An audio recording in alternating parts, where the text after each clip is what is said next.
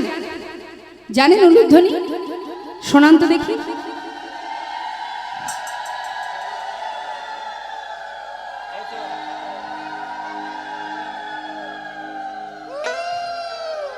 তাও ভালো, আমি ভাবলাম বোধহয় বাড়িতে রেখে এসেছেন, সঙ্গে করে এনেছেন যখন ভালো।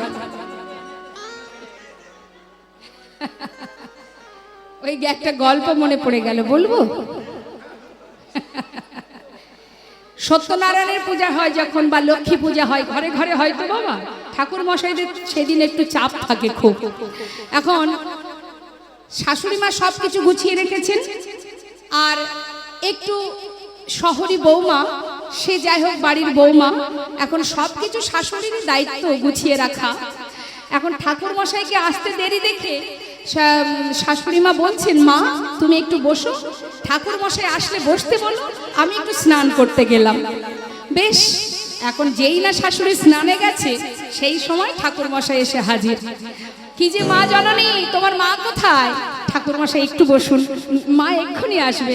বসলে হবে, পাঁচ বাড়ি যেতে হবে, আমার তো বসার সময় নেই। তুমি এক কাজ করো, সবই তো গোছানো আছে, আমি পূজায় বসি, তুমি একটু হাতে হাতে আমাকে সবকিছু একটু এগিয়ে দাও। বেশ তাই হবে। ঠাকুর মশাই বসে গেছে পূজায়, একে একে এবার চাইছে মা ঘন্টা দাও, প্রদীপ দাও, শঙ্খ দাও, যা যা চাইছে সবই দিচ্ছে। এবার পূজায় বসে আরতি শুরু করে দিয়েছে। মা উলুধ্বনি দাও, যেই বলেছে উলুধ্বনি দাও, বলছে ঠাকুর মশাই আপনি বসুন, আমি দেখছি কোথায় আছে। চারিদিকে খোঁজা শুরু করে দিয়েছে মা। ঘরের মধ্যে গিয়ে, আলমারির মধ্যে, খাটের তলায়, এদিক ওদিক সেদিক একোণে, উলুধ্বনি কোথাও পাওয়া যাচ্ছে না। মনে মনে রাগ হচ্ছে যে মা সব কিছু এক জায়গায় রেখেছে, উলুধ্বনিটা কেন অন্য কোথাও রেখেছে? একই জায়গায় রাখতে পারতো, কোথায় যে রাখলো? ঘরের মধ্যে খুঁজছে। এমন সময় শাশুড়ি মা ঘরে ঢুকে দেখছে বৌমা পাগলের মতো ঘুরছে। কি হয়েছে মা? বলছে, মা আপনি সব কিছু এক জায়গায় রেখেছেন, উলুধ্বনিটা আপনি কোথায় রেখেছেন?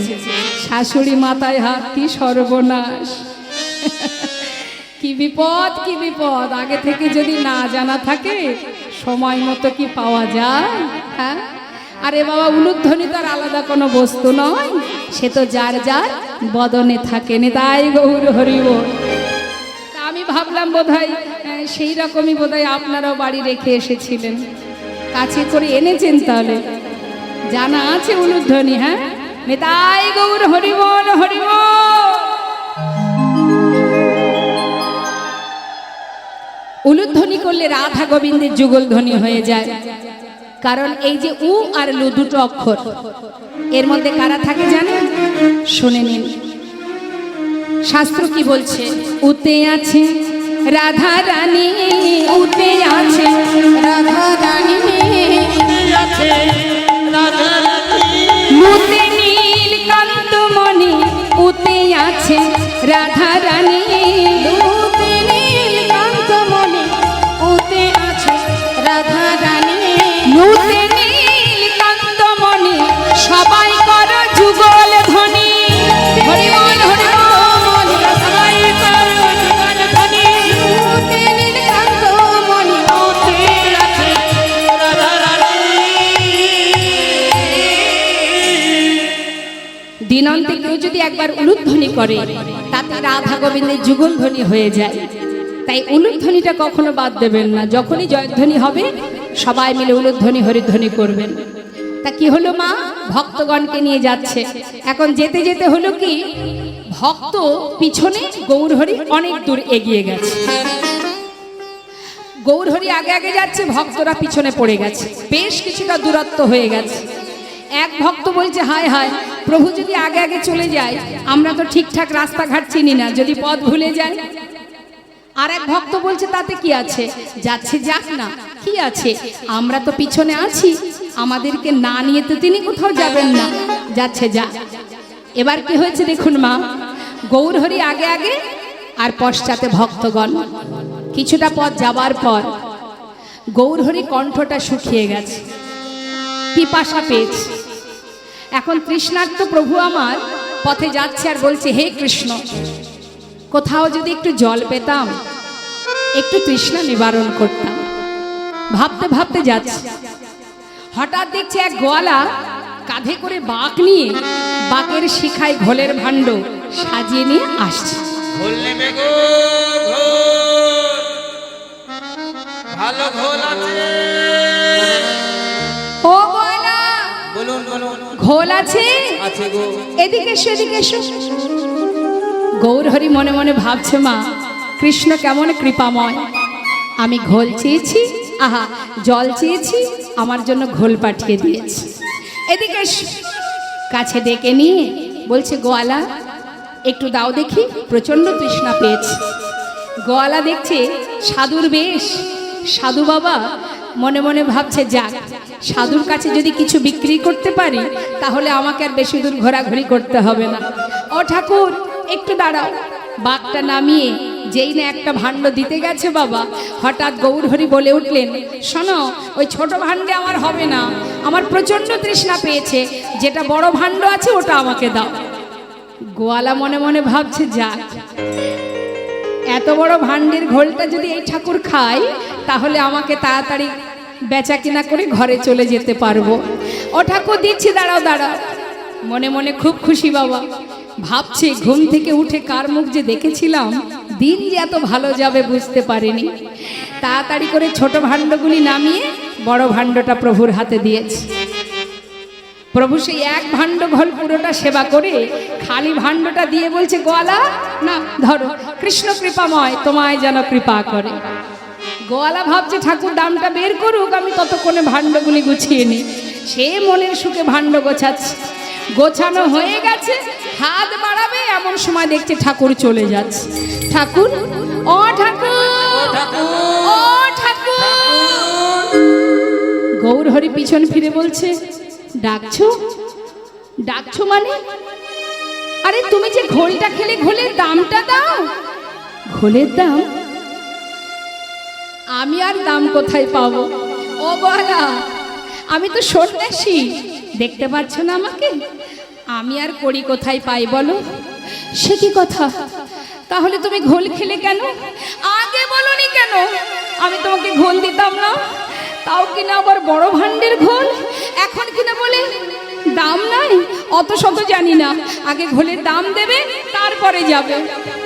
পথের ধারে বসে গোয়ালা কপাল চাপড়িয়ে কাঁদছে। প্রভু মনে মনে চিন্তা করলেন, ভক্ত অর্থের জন্য কাঁদছে, এক পা দু পা করে পাশে এসে দাঁড়িয়েছে। ভক্ত, তোমার ঘোলের দাম চাই, এই তো? ঠিক আছে, ভেবো না। শোনো, আমি তো সন্ন্যাসী, আমার কাছে কিছু নেই। পিছনে আমার অনেক ভক্ত আসছে, ওদেরকে বলো, ওরা তোমাকে ঘোলের দাম দিয়ে যাবে। বেশ। প্রভু চলে গেলেন মা। গোয়ালা কিন্তু অপেক্ষায় আছে, কখন তারা আসবে ঘোলের দামটা নেবে। আর এদিকে পিছনে কারা আসছে? ভক্তরা। তারা তো আর জানে না যে প্রভু পথের মাঝখানে কাণ্ড ঘটিয়ে বসে আছে। তারা মনের আনন্দে প্রভুকে স্মরণ করতে করতে সবাই মিলে পিছন পিছনে আসছে, গাইতে গাইতে আসছে। মন লাগুরে, মন লাগুরে, মন লাগুরে, মন লাগুরে, মন লাগুরে, মন লাগুরে, মন লাগুরে, লাগুরে, লাগুরে, হ্যাঁ মন লাগুরে।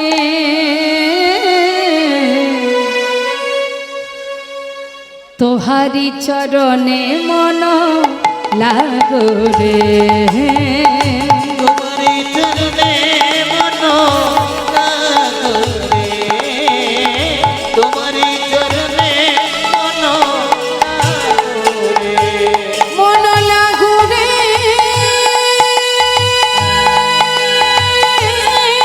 মন লাগুরে,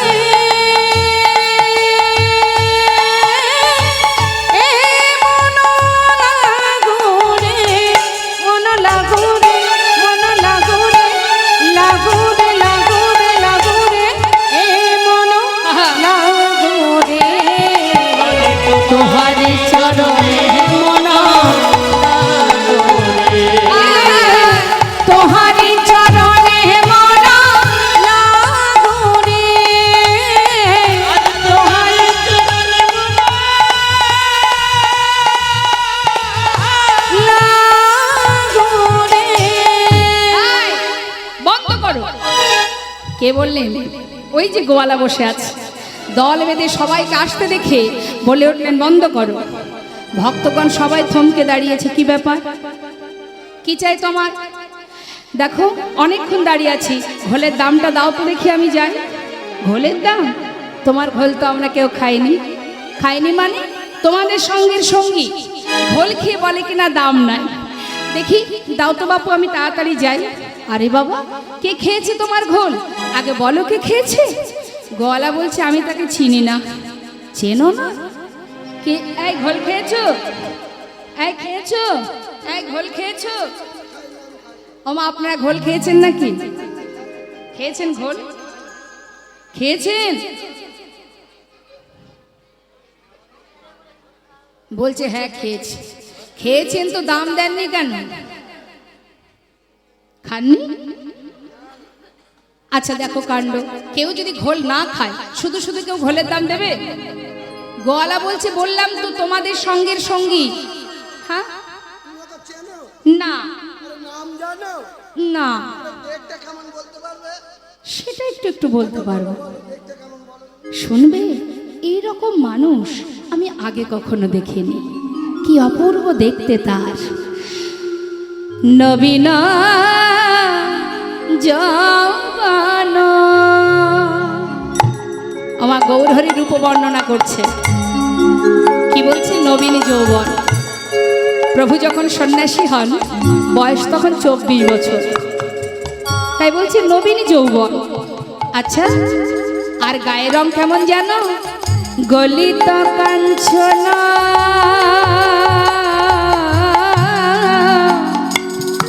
আচ্ছা, আর পরনে কি আছে? কোটি তটে রাঙাবা। নবীন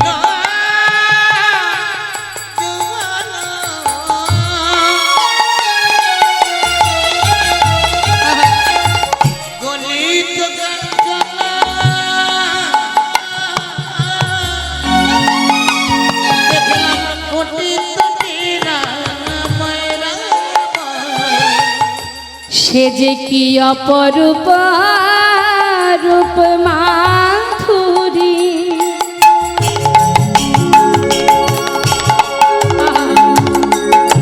নানা এমন রূপ কভু দেখি না। যাই রে রূপে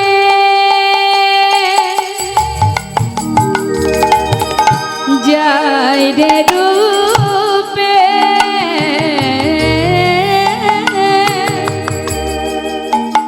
বলি হরি সে যে ভুবন ভুলানো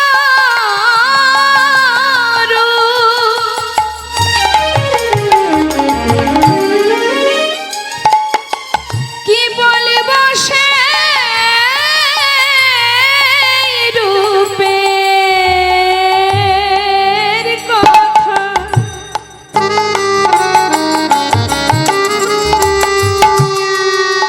সেই রূপময় রূপ মাধুর্য, সেই অপূর্ব রূপ মাধুরী আমরা প্রভু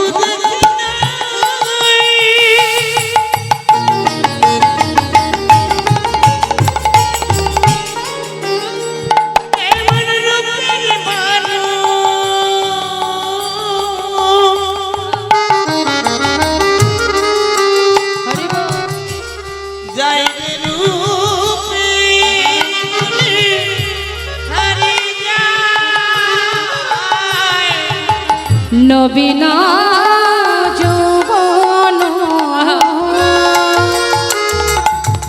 গলিত কাঞ্চন,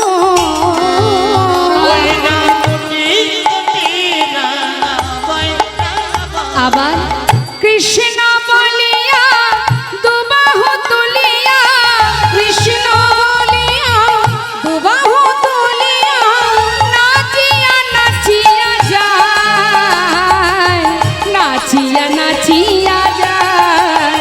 দেখি না কৃষ্ণ বলিয়া দুবাহু তুলিয়া, নাচিয়া নাচিয়া যায়, নাচিয়া নাচিয়া যায়। কাঁচা সোনা, কাঁচা সোনা দেখে মনে হলো, কাঁচা সোনা দেখে মনে হলো জানো কাঁচা সোনা। দেখে কি মনে হলো? কাঁচা সোনা।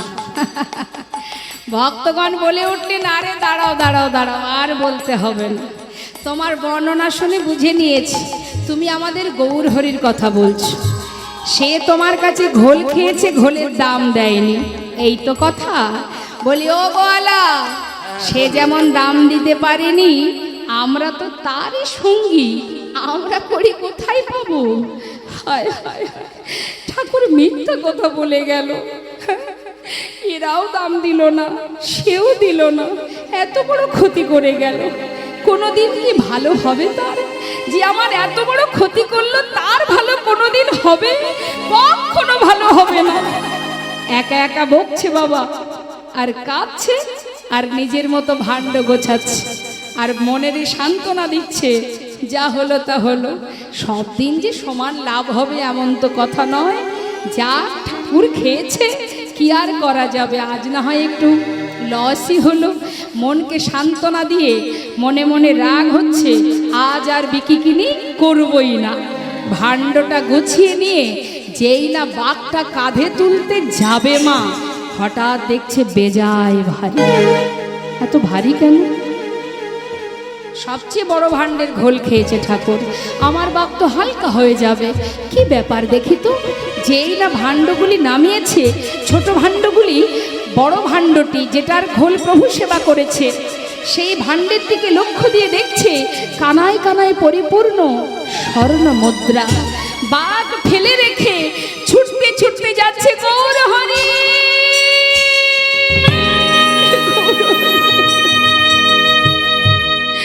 একটু দাঁড়াও দয়াময়, একটু দাঁড়াও।